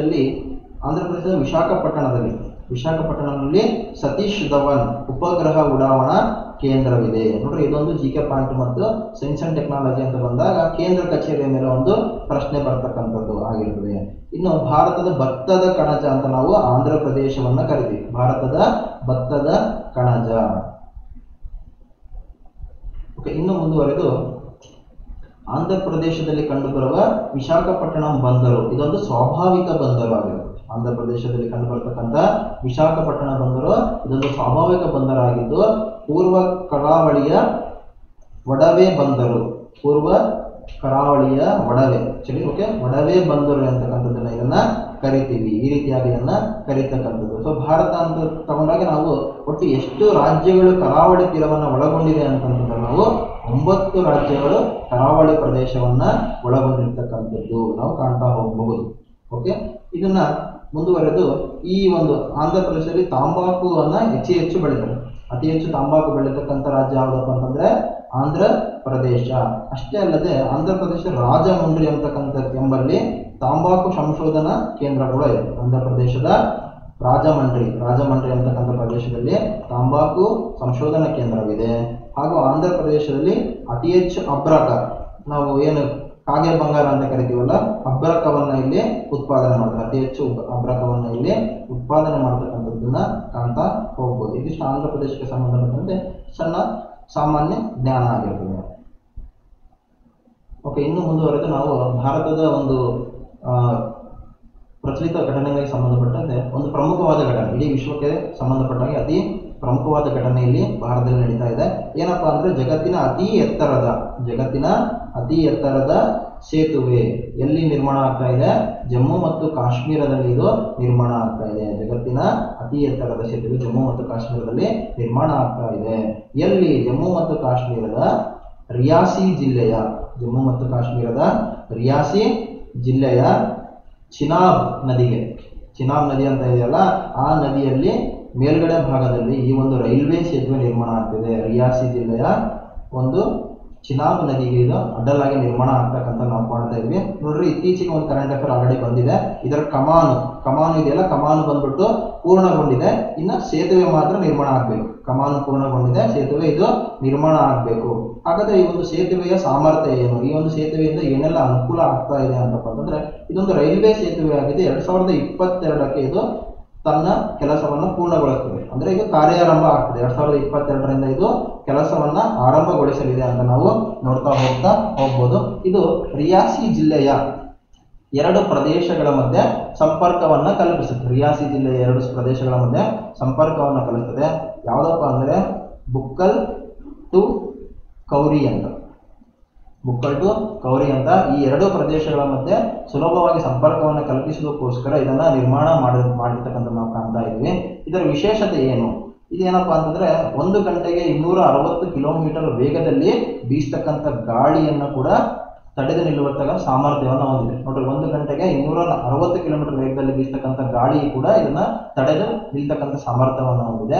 ಅಷ್ಟೇ ಅಲ್ಲದೆ ಈ ಒಂದು ಸೇತುವೆ ಇರತಕ್ಕಂಥ ಭಾಗದಲ್ಲಿ ಏನಾದರೂ ಭೂಕಂಪ ಅಥವಾ ಭೀಕರ ಸ್ಫೋಟಗಳು, ಭೂಕಂಪ ಅಂದ್ರೆ ನೈಸರ್ಗಿಕವಾಗಿ ಆಗ್ತಕ್ಕಂಥದ್ದು, ಈ ಸ್ಫೋಟಕ ಅಂತಂದ್ರೆ ಕೃತಕವಾಗಿ ಯಾರಾದ್ರೂ ಬಾಂಬ್ ಹಾಕಿದ್ರೆ ಅಥವಾ ಏನಾದ್ರೂ ನಿರ್ಮಾಣ ಸಂದರ್ಭದಲ್ಲಿ ಏನಾದ್ರೂ ದುರ್ಘಟನೆಗಳು ಆದ್ರೆ ಅದನ್ನು ಕೂಡ ಇದು ತಡೆದು ನಿಲ್ತದೆ. ಈ ಕಾಂಕ್ರೀಟ್ ಕಂಬಗಳು ಅದಕ್ಕೂ ಕೂಡ ಜಗ್ಗದೆ ನಿಲ್ಲುತ್ತವೆ ಅಂತಕ್ಕಂಥದ್ದನ್ನ ಆ ರೀತಿಯಾಗಿ ಇದನ್ನ ನಿರ್ಮಿಸಲಾಗ್ತಾ ಇದೆ. ಇನ್ನೊಂದು, ಈ ಸೇತುವೆಗೆ 120 ವರ್ಷಗಳ, ಈ ಒಂದು ಸೇತುವೆ 120 ವರ್ಷ ಬಾಳಿಕೆ ಬರ್ತದೆ ಅಂತ. 120 ವರ್ಷ ಈ ಒಂದು ಸೇತುವೆ ಜಗ್ಗದೆ ಬಾಳಿಕೆ ಬರ್ತಕ್ಕಂಥದ್ದನ್ನು ನಾವು ನೋಡ್ತಾ ಹೋಗ್ತೀವಿ. ನೆಕ್ಸ್ಟ್, ಈ ಸೇತುವೆಯು ನೆಲಮಟ್ಟದಿಂದ ಅಂದ್ರೆ ಸೇತುವೆ ಭೂಮಿ ಅಥವಾ ನೀರು, ನದಿ ಇದೆಯಲ್ಲ, ಆ ನದಿಯ ಮಟ್ಟದಿಂದ ಎಷ್ಟು ಎತ್ತರವಾಗಿದೆ ಅಂತಂದ್ರೆ 359 ಮೀಟರ್ ಎತ್ತರವಾಗಿ ಇದನ್ನ ನಿರ್ಮಿಸಲಾಗಿದೆ. ಫಾರ್ ಎಕ್ಸಾಂಪಲ್, ಇಲ್ಲಿಂದ ಇದರ ಹೈಟ್ ಎಷ್ಟಪ್ಪ ಅಂತಂದ್ರೆ 359 ಮೀಟರ್ ಎತ್ತರವಾಗಿ ಇದು ನಿರ್ಮಾಣವಾಗಿರತಕ್ಕಂಥದ್ದು. ಇದರಲ್ಲಿ ಇನ್ನೊಂದು ವಿಶೇಷ ಏನಪ್ಪ ಅಂದ್ರೆ, ನಾವಿಲ್ಲಿ ಫ್ರಾನ್ಸ್ ದೇಶದ ಪ್ಯಾರಿಸ್ನಲ್ಲಿ ಐಫೆಲ್ ಟವರ್ ಅಂತ ಇದೆ.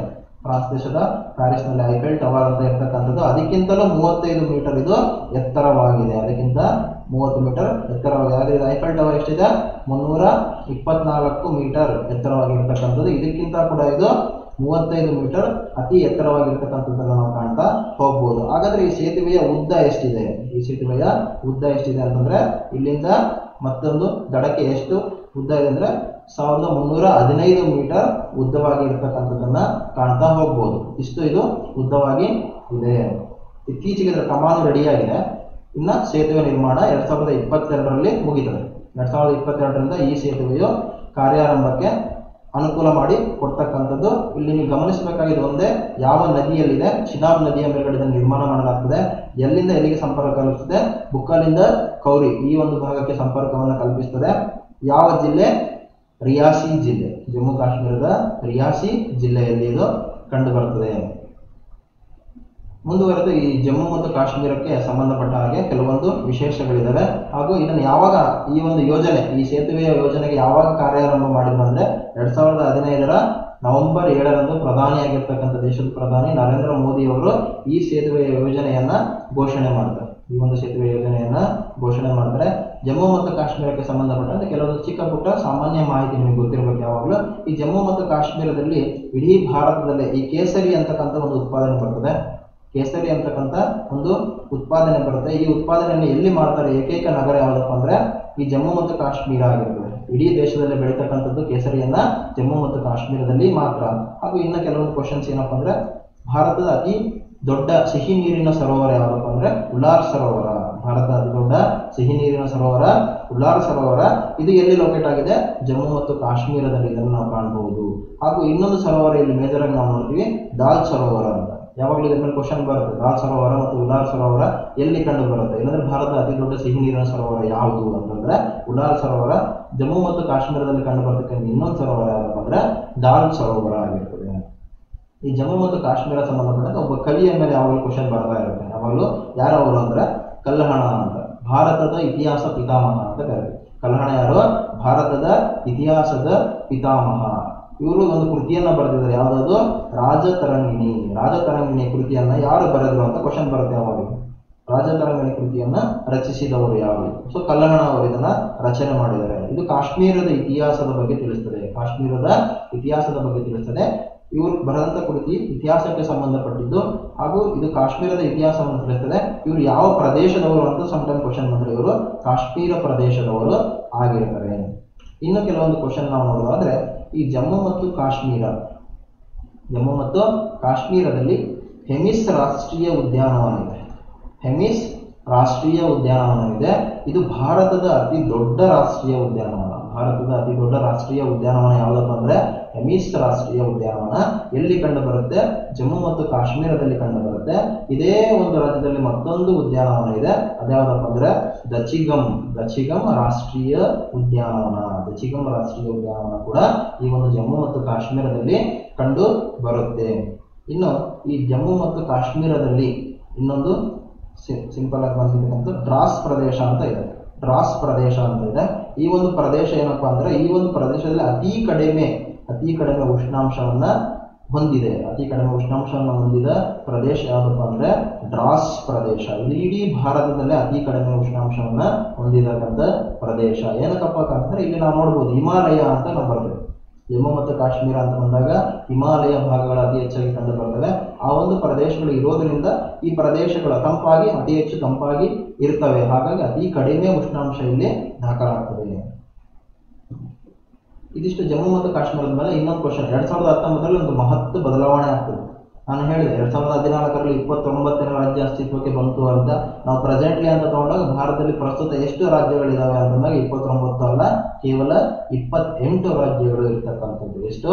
28 ರಾಜ್ಯಗಳು ಪ್ರಸ್ತುತ ಇದಾವೆ. ಏನಕ್ಕಪ್ಪ ಅಂದ್ರೆ 2019ರಲ್ಲಿ ಮೇಜರ್ ಬದಲಾವಣೆ ಆಯಿತು ಭಾರತದಲ್ಲಿ. 2019ರಲ್ಲಿ ಈ ಜಮ್ಮು ಮತ್ತು ಕಾಶ್ಮೀರಕ್ಕೆ ಸಂಬಂಧಪಟ್ಟಂತೆ ಮೇಜರ್ ಬದಲಾವಣೆ ಆಗ್ತದೆ. ಇದು 2019ರವರೆಗೂ ಒಂದು ರಾಜ್ಯವಾಗಿ ಅಸ್ತಿತ್ವದಲ್ಲಿ ಇರ್ತದೆ ಜಮ್ಮು ಮತ್ತು ಕಾಶ್ಮೀರ. ಆದ್ರೆ 2019ರಲ್ಲಿ ಏನಾಗ್ತದೆ ಅಂತಂದ್ರೆ ಈ ಒಂದು ಜಮ್ಮು ಕಾಶ್ಮೀರಕ್ಕೆ ಕೊಟ್ಟಂತಹ ವಿಶೇಷ ಸ್ಥಾನಮಾನಗಳು, ಜಮ್ಮು ಮತ್ತು ಕಾಶ್ಮೀರಕ್ಕೆ ಕೊಟ್ಟಿರತಕ್ಕಂತಹ ವಿಶೇಷ ಸ್ಥಾನಮಾನಗಳಾಗಿರ್ತಕ್ಕಂಥ 35A ಮತ್ತು 370 ಸಂವಿಧಾನದ ವಿಶೇಷ ಸ್ಥಾನಮಾನಗಳನ್ನ ತೆಗೆದುಹಾಕಿ ಕೇಂದ್ರ ಸರ್ಕಾರ ಇದನ್ನ ಕೇಂದ್ರಾಡಳಿತ ಪ್ರದೇಶ ಅಂತ ಹೇಳ್ಬಿಟ್ಟು ಯೂನಿಯನ್ ಟೆರಿಟರಿ ಅಂತ ಕರಿತೀವಿ, ಕೇಂದ್ರಾಡಳಿತ ಪ್ರದೇಶ ಅಂತ ಘೋಷಣೆಯನ್ನ ಮಾಡ್ತಾರೆ. ಹಾಗಾಗಿ ರಾಜ್ಯವಾಗಿ ಅಸ್ತಿತ್ವದಲ್ಲಿ ಇದ್ದ ಜಮ್ಮು ಮತ್ತು ಕಾಶ್ಮೀರ ಕೇಂದ್ರಾಡಳಿತ ಪ್ರದೇಶವಾಗ್ತದೆ. ಸೊ ಭಾರತದ ರಾಜ್ಯಗಳಲ್ಲಿ ಇಲ್ಲಿ ಬರ್ತವೆ 29ರಿಂದ 28 ರಾಜ್ಯಗಳಾಗಿ ನಾವು ಕಾಣಬಹುದು. ಇದನ್ನು ಮೇಜರ್ ಆಗಿ ಬದಲಾವಣೆ. ಜಮ್ಮು ಮತ್ತು ಕಾಶ್ಮೀರದ ಒಂದು ವಿಶೇಷ ಸ್ಥಾನಮಾನವನ್ನು ಇಲ್ಲಿ 2019ರಲ್ಲಿ ತೆಗೆದು ಹಾಕಲಾಗ್ತದೆ. ಇನ್ನು ಮುಂದುವರೆದ ನಾವು 2020ರ ಆಗಸ್ಟ್ ತಿಂಗಳಲ್ಲಿ ಒಂದು ಪತ್ರಿಕೋದ್ಯಮ ಸೂಚ್ಯಾಂಕ ಅಂತ ಬರುತ್ತೆ. ಪತ್ರಿಕಾ ಸ್ವಾತಂತ್ರ್ಯ ಸೂಚ್ಯಾಂಕ ಅಂದ್ರೆ ಈ ಪ್ರೆಸ್ ಮೀಡಿಯಾ ಅಂತ ಕರಿತೀವಲ್ಲ, ಪ್ರೆಸ್ನವರಿಗೆ ಯಾವ ರೀತಿ ರಿಪೋರ್ಟ್ಗಳನ್ನ ಮಾಡಬೇಕು ಅಥವಾ ಸತ್ಯಾಸತ್ಯತೆಯನ್ನು ಯಾವ ರೀತಿ ಬಯಲಿಗೆ ಎಳೀತಾರೆ ಅಂತ ಹೇಳ್ಬಿಟ್ಟು ಇಲ್ಲಿ ನಾವು ಕಾಣ್ತಾ ಹೋಗ್ತೀವಿ. ಅದರಲ್ಲಿ ಯಾವ ದೇಶ ಕರೆಕ್ಟ್ ಆಗಿ ಕಾರ್ಯವನ್ನು ನಿರ್ವಹಿಸ್ತಾ ಇದೆ, ಕರೆಕ್ಟ್ ಆಗಿ ಟ್ರೂತ್ ಅನ್ನು ಹೊರಗಡೆ ಜನಗಳಿಗೆ ಕೊಡ್ತಾ ಇದೆ, ಪ್ರೆಸ್ನವರು ಜನಗಳಿಗೆ ಸತ್ಯ ಸಂದೇಶವನ್ನು ಕೊಡ್ತಾ ಇದ್ದಾರೆ ಅಂತಂದು ನಾವು ನೋಡೋದನ್ನ ಈ ಪತ್ರಿಕಾ ಸ್ವಾತಂತ್ರ್ಯ ಸೂಚ್ಯಾಂಕ ಅಂತ ನಾವು ಕರಿತೀವಿ. ಈ 2020ರ ಸೂಚ್ಯಾಂಕದಲ್ಲಿ ಭಾರತ ಎಷ್ಟನೇ ಸ್ಥಾನದಲ್ಲಿ ಇದೆಯಪ್ಪ ಅಂತಂದ್ರೆ 142ನೇ ಸ್ಥಾನದಲ್ಲಿದೆ. 142ನೇ ಸ್ಥಾನದಲ್ಲಿ ಪತ್ರಿಕಾ ಸ್ವಾತಂತ್ರ್ಯ ಸೂಚ್ಯಾಂಕದಲ್ಲಿ ಭಾರತ ಇರ್ತಕ್ಕಂಥದ್ದು. ಈ ಒಂದು ರಿಪೋರ್ಟ್ ಅನ್ನು ಯಾರು ಹೊರಡಿಸ್ತಾರೆ? ರಿಪೋರ್ಟರ್ಸ್ ವಿದೌಟ್ ಬಾರ್ಡರ್ಸ್ ಆರ್ಗನೈಸೇಷನ್ ಅಂತ ಇದೆ. ರಿಪೋರ್ಟರ್ಸ್ ವಿದೌಟ್ ಬಾರ್ಡರ್ ಆರ್ಗನೈಸೇಷನ್ ಅಂತಕ್ಕಂಥ ಸಂಸ್ಥೆಯು ಈ ಒಂದು ಪತ್ರಿಕಾ ಸ್ವಾತಂತ್ರ್ಯ ಸೂಚ್ಯಾಂಕವನ್ನ ಪ್ರತಿ ವರ್ಷ ಹೊರಡಿಸ್ತದೆ. 2020ರಲ್ಲಿ 180 ದೇಶಗಳಲ್ಲಿ ಸಮೀಕ್ಷೆಯನ್ನು ಮಾಡಿದೆ. 180 ದೇಶಗಳಲ್ಲಿ ಸಮೀಕ್ಷೆಯನ್ನ ಮಾಡಿಬಿಟ್ಟು ಜಾಗತಿಕ ಸ್ವತಂತ್ರ ಸೂಚ್ಯಾಂಕ ಅಂದ್ರೆ ಜಾಗತಿಕ ಪತ್ರಿಕಾ ಸ್ವತಂತ್ರ ಸೂಚ್ಯಾಂಕವನ್ನು ಹೊರಡಿಸುತ್ತೆ. ಇದರಲ್ಲಿ ಭಾರತ 142ನೇ ಸ್ಥಾನದಲ್ಲಿ ಇರ್ತಕ್ಕಂಥ ತುಂಬಾ ವಿಪರ್ಯಾಸ. ಅಂದ್ರೆ ಭಾರತದಲ್ಲಿ ಈ ಸತ್ಯ ಅಂತಕ್ಕಂಥದ್ದು ಮೀಡಿಯಾ ಅವರು ಡೈರೆಕ್ಟ್ ಆಗಿ ಕೊಡ್ತಾ ಇಲ್ಲ ಅಂತ ಅರ್ಥ. ಅಂದ್ರೆ ಈ ಒಂದು ಪತ್ರಿಕೆಗೆ ಯಾರ್ದೋ ಒಬ್ರು ಪತ್ರಿಕೆಗೆ ಪರಿಪೂರ್ಣವಾದ ಸ್ವತಂತ್ರವನ್ನ ಕೊಟ್ಟಿಲ್ಲ. ಹಾಗಾಗಿ ಭಾರತ ಇದರಲ್ಲಿ ಕಳಪೆ ಸ್ಥಾನವನ್ನ ಹೊಂದಿರತಕ್ಕಂಥದ್ದು ನಾವು ಕಾಣ್ತಾ ಹೋಗ್ಬೋದು. ಇನ್ನು ಭಾರತದ ಗಡಿಯಲ್ಲಿ ಹೊಂದಿಕೊಂಡಂತೆ ಚೀನಾ ದೇಶ ಭಾರತಕ್ಕಿಂತ ಅತ್ಯಂತ ಕಳಪೆ ಸ್ಥಾನವನ್ನ ಹೊಂದಿದೆ. ಯಾಕಪ್ಪ ಅಂದ್ರೆ ಚೀನಾ ದೇಶ ತನ್ನ ಎಲ್ಲಾ ವಿಷಯಗಳನ್ನ ಗೋಪ್ಯತೆಯನ್ನ ಕಾಪಾಡುತ್ತೆ. ತನ್ನ ಎಲ್ಲಾ ವಿಷಯಗಳಲ್ಲಿ ಗೋಪ್ಯತೆಯನ್ನ ಕಾಪಾಡ್ತಕ್ಕಂಥದ್ದನ್ನ ನಾವು ಕಾಣ್ತಾ ಹೋಗ್ತೀವಿ. ಹಾಗಾಗಿ ಭಾರತವನ್ನು ಹೊರತುಪಡಿಸಿದರೆ ಚೀನಾ ದೇಶ 177ನೇ ಸ್ಥಾನವನ್ನ ಅಲಂಕರಿಸಿರುವುದನ್ನು ನಾವು ಕಾಣ್ತಾ ಹೋಗಬಹುದು. ಹಾಗಾದ್ರೆ ಈ ಪತ್ರಿಕಾ ಸೂಚ್ಯಾಂಕದಲ್ಲಿ ಟಾಪ್ 5 ದೇಶಗಳು ಅಂದ್ರೆ ಸಂಪೂರ್ಣವಾಗಿ ಸ್ವತಂತ್ರವನ್ನು ಯಾವೆಲ್ಲ ದೇಶಗಳು ಕೊಟ್ಟಿದೆ ಅಂತಂದ್ರೆ ಪ್ರೆಸ್ ರಿಪೋರ್ಟರ್ಸ್ಗೆ ಯಾವ್ದ್ಯಾವ್ದು? ಸೊ ಮೊದಲನೇ ಸ್ಥಾನದಲ್ಲಿ ಬರ್ತದೆ ನಾರ್ವೆ ದೇಶ ಸಂಪೂರ್ಣವಾದ ಸ್ವತಂತ್ರವನ್ನ ಪತ್ರಿಕೆ ಕೊಟ್ಟಿರ್ತಕ್ಕಂಥದ್ದು. ಅಂದ್ರೆ ಎಲ್ಲಾ ವಿಷಯಗಳು ಪರಿಪೂರ್ಣತೆಯನ್ನು ಹೊಂದಿರುತ್ತವೆ ಮತ್ತು ಸತ್ಯಕ್ಕೆ ಹತ್ತಿರವಾದಂತಹ ವಿಷಯಗಳನ್ನು ಮಾತ್ರ ಅವರು ಬಿತ್ತರಿಸುವ ಕೆಲಸಗಳನ್ನ ಮಾಡ್ತಾ ಹೋಗ್ತಾರೆ. ಹಾಗೂ 2ನೇ ಸ್ಥಾನದಲ್ಲಿ ನಾವು ಫಿನ್ಲ್ಯಾಂಡ್ ದೇಶವನ್ನ ಕಾಣ್ತೀವಿ. 3ನೇ ಸ್ಥಾನದಲ್ಲಿ ಡೆನ್ಮಾರ್ಕ್, 4 ಮತ್ತು 5ನೇ ಸ್ಥಾನದಲ್ಲಿ ಸ್ವೀಡನ್ ಮತ್ತು ಜಮೈಕಾ ದೇಶಗಳು ತಮ್ಮ ಪತ್ರಿಕೋದ್ಯಮಗಳಿಗೆ ಸಂಪೂರ್ಣವಾದ ಸ್ವತಂತ್ರವನ್ನ ಕೊಟ್ಟಿರೋದಿಲ್ಲಿ ಕಾಣಬಹುದು. ಇನ್ನು ಭಾರತವನ್ನ ಕಂಪೇರ್ ಮಾಡಿದರೆ ಭಾರತದ ಗಡಿಯಲ್ಲಿ ಬರ್ತಕ್ಕಂಥ ದೇಶಗಳನ್ನ ಕಂಪೇರ್ ಮಾಡೋದಾದ್ರೆ ಭಾರತದ ಗಡಿ ಹಂಚಿಕೊಂಡಿರುವ ರಾಷ್ಟ್ರಗಳ ಪತ್ರಿಕಾ ಸೂಚ್ಯಾಂಕ ಅಂತ ನಾವು ತಗೊಂಡಾಗ ಪಾಕಿಸ್ತಾನ 145ನೇ ಸ್ಥಾನದಲ್ಲಿದೆ. ಅಂದ್ರೆ ಭಾರತಕ್ಕಿಂತ ಇದು ಕಳಪೆ ಸ್ಥಾನವನ್ನು ಹೊಂದಿದೆ. ಹಾಗೂ ಬಾಂಗ್ಲಾದೇಶ ಇದೆ, ಇದು ಕೂಡ ಭಾರತಕ್ಕಿಂತ ಕಳಪೆ ಸ್ಥಾನವನ್ನು ಹೊಂದಿರತಕ್ಕಂಥ ನಾವು ಕಾಣಬಹುದು. ಅಫ್ಘಾನಿಸ್ತಾನ ಇದೆ, ಅಫ್ಘಾನಿಸ್ತಾನ 122ನೇ ಸ್ಥಾನವನ್ನು ಹೊಂದಿದೆ. ಅಂದ್ರೆ ಭಾರತಕ್ಕಿಂತ ಅತಿ ಹೆಚ್ಚು ಸ್ವತಂತ್ರವನ್ನ ಇಲ್ಲಿ ಕಾಣಬಹುದು. ಹಾಗೂ ನೇಪಾಳ 112ನೇ ಸ್ಥಾನವನ್ನ ಅಲಂಕರಿಸಿರ್ತಕ್ಕಂಥದ್ದು. ಇಲ್ಲೂ ಕೂಡ ಭಾರತಕ್ಕಿಂತ ಹೆಚ್ಚು ಮಹತ್ವವನ್ನು ಪತ್ರಿಕೋದ್ಯಮಕ್ಕೆ ಕೊಟ್ಟಿರ್ತಕ್ಕಂಥದ್ದು ಕಾಣಬಹುದು. ಇನ್ನು ಮಾಲ್ಡೀವ್ಸ್ ದೇಶ ಇದೆ, ಭಾರತದ ಜಲಗಡಿಯನ್ನು ಹಂಚಿಕೊಂಡಿದೆ, 75ನೇ ಸ್ಥಾನವನ್ನು ಅಲಂಕರಿಸಿದೆ. ಇಡೀ ವಿಶ್ವದಲ್ಲಿ 75ನೇ ಸ್ಥಾನ. ಅಂದ್ರೆ ಇಲ್ಲೂ ಕೂಡ ಪತ್ರಿಕೋದ್ಯಮಕ್ಕೆ ಅತಿ ಹೆಚ್ಚು ಸ್ವತಂತ್ರವನ್ನು ಕೊಟ್ಟಿರೋದು ನಾವು ಗಮನಿಸಬಹುದು. ಮಯನ್ಮಾರ್ ಇದೆ, ಮಯನ್ಮಾರ್ ಕೂಡ ಭಾರತಕ್ಕಿಂತ ಮುಂದೆ ಇರತಕ್ಕಂಥದ್ದು. ಈ ಪತ್ರಿಕಾ ಸೂಚ್ಯಂಕದಲ್ಲಿ ಭಾರತಕ್ಕಿಂತ ಅತಿ ಹೆಚ್ಚು ಅಂದ್ರೆ ಕೇವಲ 3 ಸ್ಥಾನಗಳಿಂದ ಮುಂದೆ ಇದೆ. ಇಲ್ಲೂ ಕೂಡ ಪತ್ರಿಕೋದ್ಯಮಕ್ಕೆ ಸ್ವತಂತ್ರವನ್ನ ಭಾರತಕ್ಕಿಂತ ಹೆಚ್ಚಾಗಿ ಕೊಟ್ಟಿರೋದನ್ನು ನಾವು ನೋಡ್ತಾ ಹೋಗ್ಬೋದು. ಇನ್ನು ಬ್ರಿಕ್ಸ್ ದೇಶಗಳು ಅಂತ ಬಂದಾಗ Brazil, Russia, India, China, south Africa ಈ 5 ದೇಶಗಳನ್ನು ನಾವು ಕಂಪೇರ್ ಮಾಡಿದಾಗ ಭಾರತ ಎಷ್ಟನೇ ಸ್ಥಾನದಲ್ಲಪ್ಪ ಇದೆ ಅಂತಂದ್ರೆ 3ನೇ ಸ್ಥಾನದಲ್ಲಿದೆ. ಈ ಸ್ವತಂತ್ರ ಸೂಚ್ಯಂಕದಲ್ಲಿ ಭಾರತ 3ನೇ ಸ್ಥಾನದಲ್ಲಿ ಇರತಕ್ಕಂಥದ್ದು. ಹಾಗಾದ್ರೆ ಈ 5 ದೇಶಗಳನ್ನು ನಾವು ಕಂಪೇರ್ ಮಾಡಿದಾಗ 5 ದೇಶಗಳಲ್ಲಿ ಯಾವುದು ಅತಿ ಹೆಚ್ಚು ಸ್ವತಂತ್ರವನ್ನು ಕೊಟ್ಟಿದೆ ಪತ್ರಿಕೋದ್ಯಮಕ್ಕೆ ಅಂತಂದ್ರೆ ಯಾವುದು? ದಕ್ಷಿಣ ಆಫ್ರಿಕಾ ಈ ಬ್ರಿಕ್ಸ್ ದೇಶಗಳಲ್ಲಿ ಮೊದಲ ಸ್ಥಾನವನ್ನು ಅಲಂಕರಿಸಿರ್ತಕ್ಕಂಥದ್ದು. ಅಂದ್ರೆ ಅತಿ ಹೆಚ್ಚು ಸ್ವತಂತ್ರವನ್ನು ಪತ್ರಿಕೋದ್ಯಮಕ್ಕೆ ಕೊಟ್ಟಿದೆ. ಹಾಗಾದ್ರೆ ಇಡೀ ಪ್ರಪಂಚದಲ್ಲಿ ನಾವು ಕಂಪೇರ್ ಮಾಡಿದಾಗ ಈ ಸೌತ್ ಆಫ್ರಿಕಾ ಅಂತಕ್ಕಂಥದ್ದು 39ನೇ ಸ್ಥಾನದಲ್ಲಿ ಇದೆ. 39ನೇ ಸ್ಥಾನದಲ್ಲಿ ಇದೆ ಅಂತಂದ್ರೆ ಅತಿ ಹೆಚ್ಚು ಮಹತ್ವವನ್ನು ಪತ್ರಿಕೋದ್ಯಮಕ್ಕೆ ಈ ಒಂದು ದೇಶ ಕೊಡ್ತಾ ಇದೆ ಅಂತ ಅರ್ಥ ಆಗ್ತದೆ. ಓಕೆ, ಇನ್ನು ಮುಂದುವರೆದು ಹೇಳ್ಬೇಕು ಅಂತಂದ್ರೆ ಪ್ರತಿದಿನದ ಪ್ರಚಲಿತ ಘಟನೆಗಳು ಅಂತ ನಾನು ಈಗಲೇ ಹೇಳಿದೆ. ನಾನು ಹೇಳಿದಾಗೆ ನಿಮಗೆ ಮಾಸಿಕ ಪ್ರಚಲಿತ ಘಟನೆಗಳು ಕೂಡ ನಮ್ಮ ಟೆಲಿಗ್ರಾಮ್ ಚಾನಲ್ ಸಿಗ್ತದೆ, ಹಾಗೂ ನಮ್ಮ ಗುರುದೇವ IAS&KS ಅಕಾಡೆಮಿ ಅಪ್ಲಿಕೇಶನ್ ಅಲ್ಲಿ ಕೂಡ ಸಿಗ್ತದೆ. ಸೊ ಇವತ್ತಿನ ನಾವು ನೋಡಿದ ಕೆಲವೊಂದು ವಿಷಯಗಳನ್ನ ಮಾತ್ರ. ಪ್ರತಿದಿನ ಈ ಒಂದು ವಿಷಯಗಳ ಹೆಚ್ಚು ಆಗ್ತಾ ಹೋಗ್ತದೆ. ಪ್ರತಿಯೊಂದು ದಿನ ನಾವು ನಿಮಗೆ ಬೇಕಾದಂತ ಎಲ್ಲಾ ಪರೀಕ್ಷಾ ವಿಷಯಗಳನ್ನು ಕೊಡ್ತಾ ಹೋಗ್ತೀವಿ ಅಂತ ಹೇಳೋದಕ್ಕೆ ತುಂಬಾ ಇಷ್ಟಪಡ್ತೀನಿ. ನಮ್ಮ ಯೂಟ್ಯೂಬ್ ಚಾನಲ್ ಅನ್ನು ಸಬ್ಸ್ಕ್ರೈಬ್ ಆಗಿ ಪ್ರತಿದಿನ ಪ್ರಚಲಿತ ಘಟನೆಗಳು ಹಾಗೂ ಸಾಮಾನ್ಯ ಜ್ಞಾನ ಯಾವ ರೀತಿ ನಾವು ಅಧ್ಯಯನ ಮಾಡಬೇಕು ಅಂತ ನೀವು ಕಲಿತಾ ಹೋಗ್ಬೋದು ಅಂತ ಹೇಳೋದಕ್ಕೆ ತುಂಬಾ ಖುಷಿ ಆಗ್ತದೆ. ಎಲ್ಲಾ ವಿದ್ಯಾರ್ಥಿ ಮಿತ್ರರಿಗೆ ತುಂಬ ಹೃದಯದ ಧನ್ಯವಾದಗಳು. Thank you.